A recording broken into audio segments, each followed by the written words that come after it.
ലളിതം ഗണിതം ലളിതമീ ഗണിതം.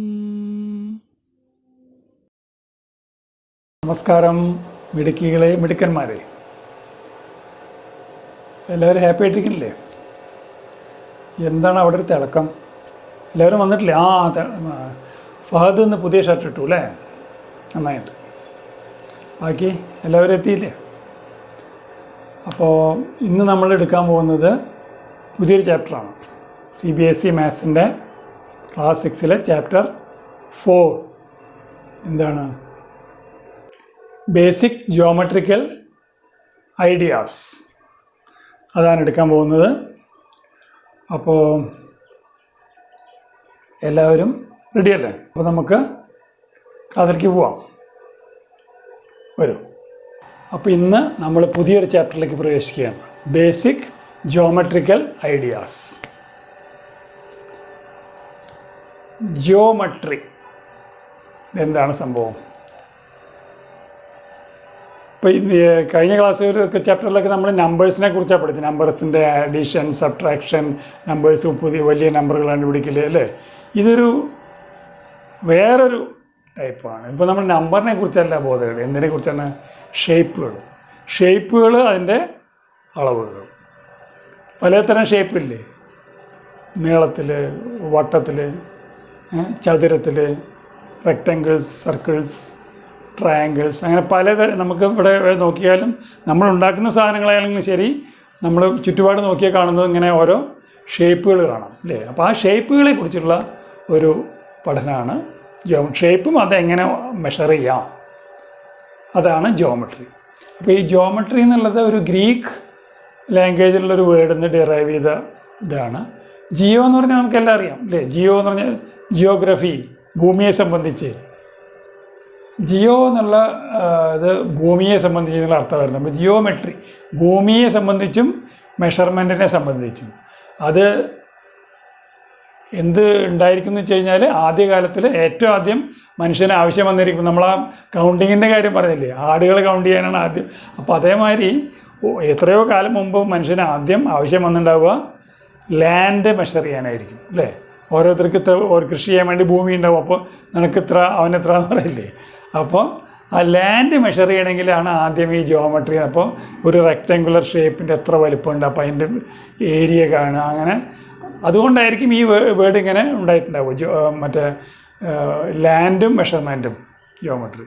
പിന്നെ ഇപ്പോൾ ലാൻഡ് മാത്രമല്ല, ഒരുപാട് കാര്യങ്ങൾ ഇപ്പോൾ നമുക്ക് മെഷർ ചെയ്യണം അല്ലേ? ജിയോമെട്രി വെച്ചിട്ട് നമുക്ക് ഓരോന്നോരോന്നായിട്ട് നോക്കാം ജിയോമെട്രിയിലേക്ക്.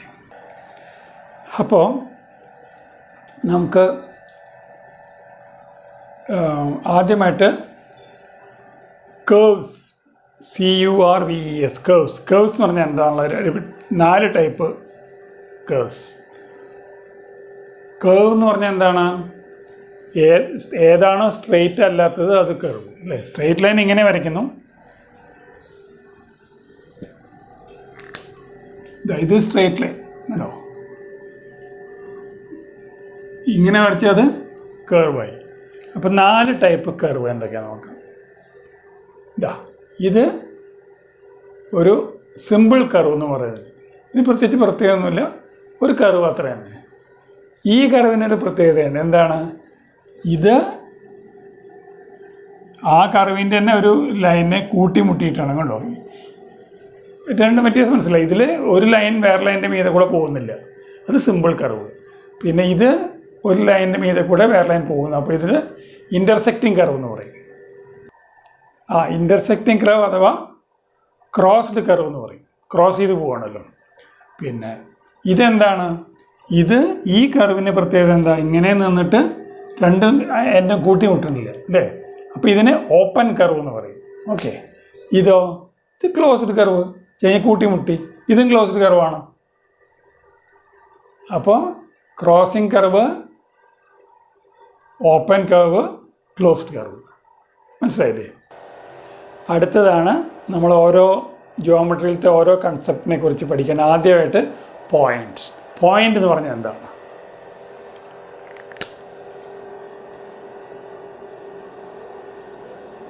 പോയിന്റ് എന്താണ് ഒരു പോയിന്റ്? എല്ലാവർക്കും അറിയാം അല്ലേ? എന്താണ് പോയിൻ്റ്? ഒരു ഡോട്ട്. ഇതാണ് പോയിൻ്റ്. ഒരു സ്ഥലത്തിനെ സൂചിപ്പിക്കുന്ന ഒരു ഇതിനെയാണ് പോയിൻ്റ് എന്ന് പറയുന്നത്. ഒരു സർക്കിൾ എന്ന് പറഞ്ഞാൽ എന്താണ്? ഒരു ഏരിയ സൂചിപ്പിക്കുന്നു അല്ലേ? ഒരു സർക്കിൾ, ഇതിൻ്റെ സർക്കിൾ എന്നല്ല പറയാം. ഇതിൻ്റെ ഇത്രയും ഏരിയ ഇത് ഏരിയ ഇല്ല, ആ പർട്ടിക്കുലർ പോയിൻ്റ്. ഇവിടെ ഒരു പോയിൻ്റ്, ഇവിടെ ഒരു പോയിൻ്റ് കേട്ടോ.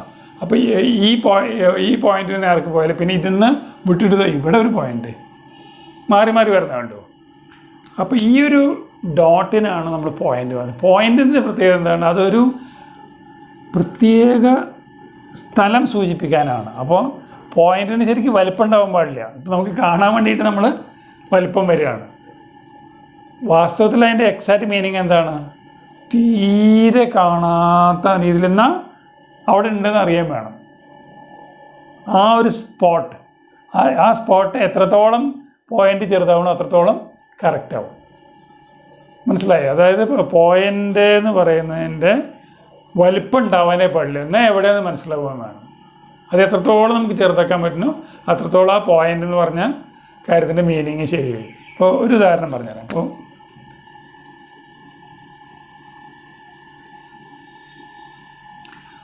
ഇതിനെ നമുക്ക് വേണമെങ്കിൽ പോയിൻ്റ് എന്ന് പറയാം.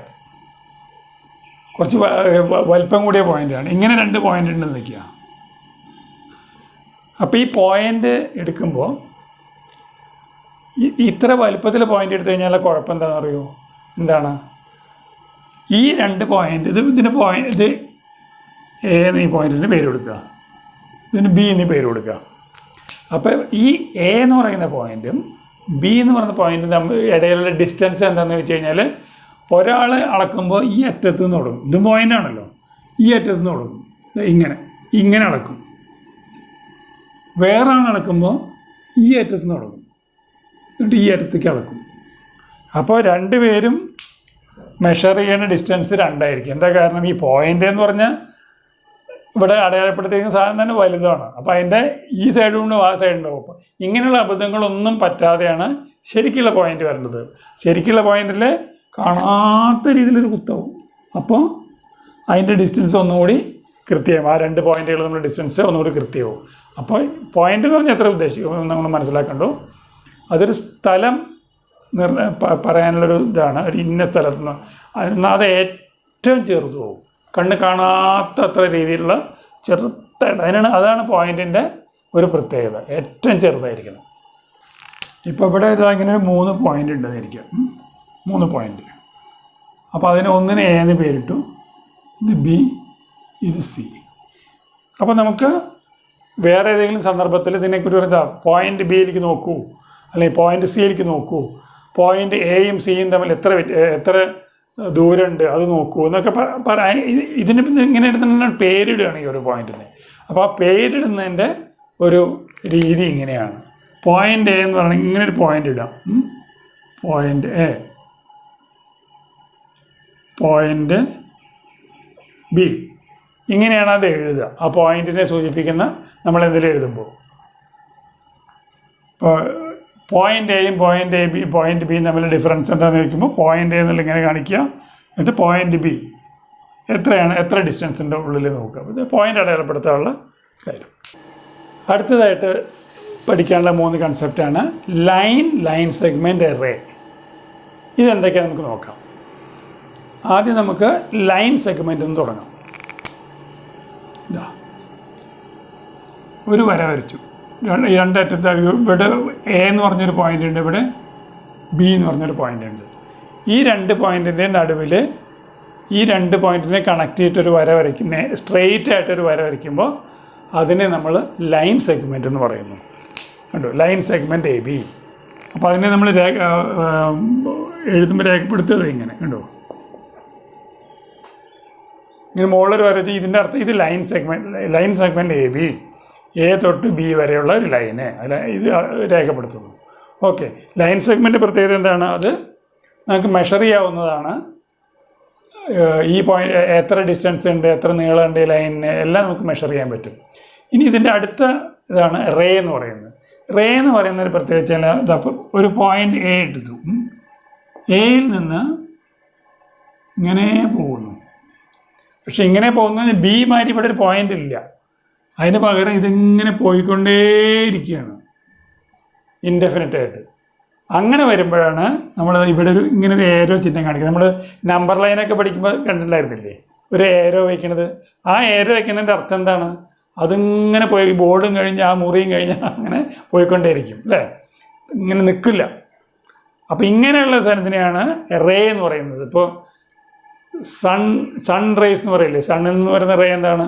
അതിൽ ഒരറ്റം നിൽക്കുകയാണ്, സണ്ണിൽ നിന്ന് തുടങ്ങുകയാണ്. ആ ഇതാണ് എ എന്ന് പറഞ്ഞത്. ഭൂമിയിലേക്ക് എത്തുന്നു, അവിടെ കൊണ്ട് നിൽക്കില്ല, പിന്നെയും പോവും, സണ്ണിൻ്റെ റേ പോയിക്കൊണ്ടേയിരിക്കുക. അപ്പോൾ അതുകൊണ്ടാണ് ഇതിന് സൺ റേ എന്ന് പറയാൻ കാരണം. മനസ്സിലായില്ലേ? അപ്പോൾ റേ എന്ന് പറഞ്ഞു കഴിഞ്ഞാൽ സ്റ്റാർട്ടിങ് ഉണ്ട്, എൻഡിങ് ഇല്ല, അതാണ് റേ. ഇനി സ്റ്റാർട്ടിങ്ങും എൻഡിങ്ങും ഇല്ലാത്തതിൻ്റെ പേരാണ് ലൈൻ. അതെന്ത് എങ്ങനെ വരയ്ക്കും നമ്മൾ? അതാ ഇങ്ങനെ ഉണ്ടോ, ഇവിടെ ഒരു പോയിന്റ് ബി എന്ന് തന്നെ കൂട്ടിക്കോളൂ. അത് ലൈനിൻ്റെ ഉള്ളിലുള്ള ഒരു പോയിന്റ് അത്ര. അത് സ്റ്റാർട്ടിങ്ങും അല്ല എൻഡിങ്ങും അല്ല.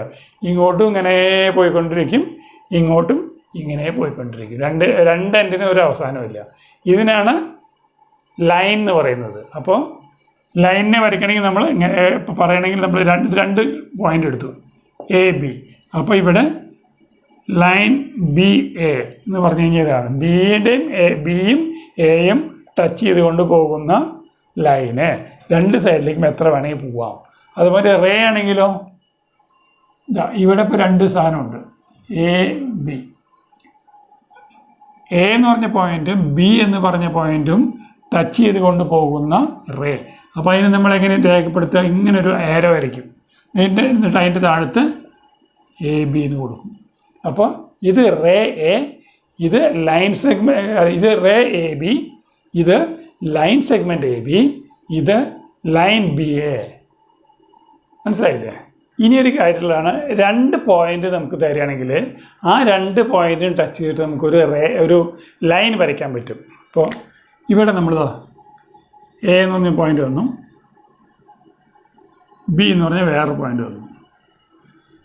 ഈ പോയിന്റ് എയും പോയിന്റ് ബിയും ടച്ച് ചെയ്തുകൊണ്ട് അതായത് ഒരു ലൈൻ വരയ്ക്കണം എന്ന് പറഞ്ഞു കഴിഞ്ഞാൽ രണ്ട് പോയിന്റ് തന്നാൽ പിന്നെ നമുക്ക് കൃത്യമായിട്ട് ആരിവിടെ ഒന്ന് വരച്ചാലും അത് തന്നെയായിരിക്കും ലൈൻ. ഇപ്പോൾ നോക്കിക്കോളൂ, എയും ബിയും കൂടി ഇങ്ങനെ സ്ട്രെയിറ്റ് ലൈനിൽ യോജിപ്പിച്ചു. പിന്നെ ഇത് ഇങ്ങോട്ടും എക്സ്റ്റെൻഡ് ചെയ്തു, ഇങ്ങോട്ടും എക്സ്റ്റെൻഡ് ചെയ്തു. ഉണ്ടോ? ഈ ഒരു ഡയറക്ഷനിൽ ഒരു ലൈൻ നമ്മൾ വരച്ചു. ഇനി വേറെ ആൾ ഇവിടെ വന്നിട്ട് എയുടെയും ബിയുടെയും ടച്ച് ചെയ്തിട്ട് ഒരു ലൈൻ വരയ്ക്കാൻ കഴിഞ്ഞാൽ അയാൾക്കും ഇത് തന്നെ വരയ്ക്കാൻ പറ്റൂ. ഇങ്ങനെ വരയ്ക്കാൻ പറ്റുമോ? അപ്പോൾ എയും ബിയും ടച്ച് ആവില്ല, എ ടച്ച് ആവും ചെയ്താ എ കൂടെ ഒക്കെ വരച്ചു. പക്ഷെ ബി ടച്ച് ആവണമെങ്കിൽ ലൈൻ ആവില്ലല്ലോ. അപ്പോൾ ആര് വരയ്ക്കുകയാണെങ്കിലും ഇതേ അപ്പോൾ ഏതെങ്കിലും രണ്ട് പോയിന്റ് തന്നു കഴിഞ്ഞാൽ ആ രണ്ട് പോയിന്റും ടച്ച് ചെയ്തിട്ട് ഒരേ ഒരു ലൈൻ ആർക്ക് വേണമെങ്കിൽ വരയ്ക്കാം. എല്ലാവരും വരയ്ക്കുന്ന ലൈനും ഒരേ മാതിരിയാവും അല്ലേ? ഇനിയിപ്പോൾ രണ്ടിനും വരെ 3 കൊടുത്താലോ? 3 പോയിന്റ് ഇട്ടിട്ട് നോക്കാം. ഇവിടെ ഒരു പോയിന്റ്, ഇവിടെ ഒരു പോയിന്റ്, ഇവിടെ ഒരു പോയിന്റ്. ഇത് എ, ഇത് ബി, ഇത് സി. ഈ 3 പോയിന്റും ടച്ച് ചെയ്തിട്ട് ഒരു ലൈൻ വരയ്ക്കണം എന്ന് ആരെങ്കിലും പറഞ്ഞു കഴിഞ്ഞാൽ എന്തുണ്ടാവും? പറ്റുമോ? പറ്റില്ല. എയും ബിയും ടച്ച് ചെയ്തിട്ട് വരയ്ക്കണം എന്ന് പറഞ്ഞു കഴിഞ്ഞാൽ നമ്മളിങ്ങനെ വരച്ചു അല്ലേ? പിന്നെ സി എന്ന് പറഞ്ഞാൽ ഇങ്ങോട്ട് തിരിയണ്ടേ? അപ്പോൾ അത് ലൈൻ അല്ലാണ്ടേ. ലൈൻ എന്ന് പറഞ്ഞാൽ എന്താണ്? എവിടേക്കും തിരിയാതെ സ്ട്രെയിറ്റ് പോകുന്ന സാധനത്തിനാണ് ലൈൻ എന്ന് പറയുന്നത്. അപ്പോൾ 3 പോയിന്റോ 4 പോയിന്റോ പറഞ്ഞിട്ട് ലൈൻ വരയ്ക്കാൻ പറഞ്ഞാൽ എപ്പോഴും വരയ്ക്കാൻ പറ്റിക്കൊള്ളണം എന്നില്ല. എന്നാൽ ചിലപ്പോൾ വരയ്ക്കാൻ പറ്റുകയും ചെയ്യും. അപ്പോൾ നോക്കൂ, ഇങ്ങനെയാണ് പറഞ്ഞെന്ന് വിചാരിക്കുക. ഇതാ ഇങ്ങനെ ഒരു 3 point A B C straight ആയിട്ട് എടുക്കുന്നത്. ഈ മൂന്നും ടച്ച് ചെയ്തിട്ട് ലൈൻ വരയ്ക്കണം എന്ന് പറഞ്ഞാൽ പറ്റും അല്ലേ? പറ്റിയില്ലേ? പക്ഷേ 3ഉം ഒരേ ലൈനിലല്ലാണ്ട് അങ്ങോട്ടും ഇങ്ങോട്ടും കിടക്കുമ്പോൾ അത് പറ്റില്ല. എന്നാൽ 2 പോയിന്റിന് ആ പ്രശ്നമില്ല. 2 പോയിന്റ് എങ്ങനെ ഇട്ട് കഴിഞ്ഞാൽ ഇതാ ഇവിടെ ഒരു പോയിന്റ്, ഇവിടെ ഒരു പോയിന്റ് ഉണ്ടോ, എ ബി. അപ്പോൾ ലൈൻ വരച്ചു. 2 പോയിന്റ് എങ്ങനെ ഇട്ടാലും കുഴപ്പമില്ല. ഇവിടെ ഒന്ന് ഇട്ടു, ഇവിടെ ഒന്ന് ഇട്ടു, അപ്പോഴും എന്താ ഇവിടുന്ന് ഇങ്ങനെ ലൈൻ വരച്ചു.